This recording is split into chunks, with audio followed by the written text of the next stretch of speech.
So I've been asked to record some thoughts on the Transformations 2019 conference that was recently held in Santiago in Chile. I know that a lot of the people who attended the event have been reflecting on it afterwards, particularly given the impact of the wave of protests that coincided with the end of the conference, and there's been some really interesting discussions and conversations happening online, which has been great and very supportive for the people that found the experience a little bit traumatic in some ways. First, I want to say at the outset that I love the Transformations Conference series. I've been to all four of them. It's the first conference series that's felt like a genuine home for me, and I always really look forward to the chance that they present to catch up with friends and colleagues working on transformation, to learn about the latest work on transformation, and to experience local transformation in action. And it's always been, I think, quite an important part of those conferences to engage with the local context and the kind of transformation that's happening in local spaces. And the Santiago conference was no different. Clearly, there were some funding and logistical challenges that meant that it was a smaller conference than I was expecting. In some ways, that was quite a positive thing. I found that there was a lot more opportunity for deep conversation and dialogue, and that's at a conference series where that's always been important, and the sessions are designed to give that kind of opportunity for dialogue. But because there were fewer people there, it meant that you could take the time to find people that you wanted to have a conversation with and do that. And I really want to thank the organisers for their persistence and for managing to put on a great conference despite the challenges of funding that came from the COP process and so on. I think during the conference, the thing that struck me most was the traction that the concepts of memes, stories and narratives got with conference participants. And of course, I'm a little bit biased on this point because I did run a lot of sessions that were talking about memes and stories and narratives and their importance for transformation. And I've been working on that over the last couple of years with the SDG Transformations Forum. But it was really great to see these concepts be embraced in quite a positive way by participants, and there seemed to be a real recognition and acceptance of the important role that narratives play in transformations and the transformations that we're navigating. So, I was pleased to see a lot of discussion about what are the problems with existing dominant narratives, what might future transformative narratives look like, and how can you use practices like storytelling and working with memes and narratives to bring about transformation.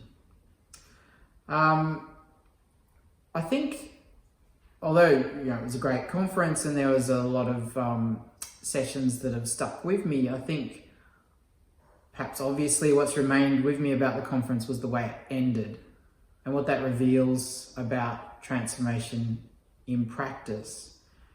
And I've written about this as part of a reflective piece that I've shared with some people afterwards. Maybe just to share some of those thoughts. I think, at the conference, sometimes it's tempting to think and position transformation as this beautiful thing, the image of the butterfly emerging from the chrysalis and something beautiful emerging. And we can forget that it's a really messy process, that transformation isn't all about steps forward, it can be about steps backward, it can be chaotic. It can be the kind of thing that we saw with the protests in Santiago. And we forget sometimes that the process of transformation through which a butterfly emerges means a complete breaking down of the caterpillar that existed before into its component parts before it's rebuilt as a butterfly. So that element of destruction, creative destruction hopefully, is a really important part of transformation. And seeing those protests on the street, the way the place was transformed from what it looked like before, even walking the streets and seeing suddenly the buildings that have been covered in graffiti evade and so on, seeing how quickly streets were taken over and barricades put up and fires lit, and how quickly the system could change. shows what transformation can be like in practice: messy, chaotic, violent, problematic. And problematic in the sense that it doesn't necessarily make rational sense.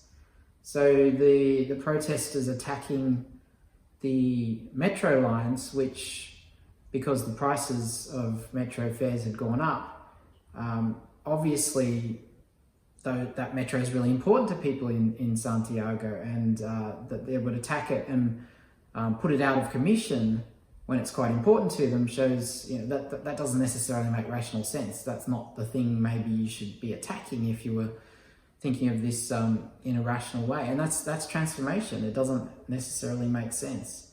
So seeing that reality alongside all the fine talk of our conference was important, I think, to remind us what those processes might be like in practice and the role that protests can play. I think it also reveals that there's a lot of cracks in the system, and Simon de Vicha put it very beautifully when he was talking about the cracks where the light might come in. And so seeing protests all around the world, in Lebanon, in Hong Kong, in Chile, triggered by often seemingly quite small events like the rise in public transport fares, shows that the economic system is not delivering us the justice, the well-being for all, the ecological outcomes that we need, that political leaders have lost touch with the people, and that things are fragile and cracks are emerging, that an opportunity and perhaps a necessity for transformation to proceed. And we need to connect the dots between those different protests. It would be easy to see the protests in Santiago as unconnected to what's going on in Hong Kong or what's going on in Lebanon, but it feels to me like part of the same breaking down of a system, that what happens when a system is no longer working and we're struggling to find what might be the new system that emerges, the new narrative that emerges. So making those connections, saying that this is all part of the same struggle for a new paradigm, for a transformed narrative, is an important thing for us to do. So, for me, the protests contained dark and light. There was that urge towards equality and the passion to protest for it, but of course the death and destruction that came was tragic. But I think the timeliness of those protests coming at the end of our conference has really hammered home for me the importance of pursuing transformation for people all around the world. And I hope that the conference series continues and continues for a space for us to have these discussions about transformation, but not to have them in isolation from the messy context in which transformation needs to occur.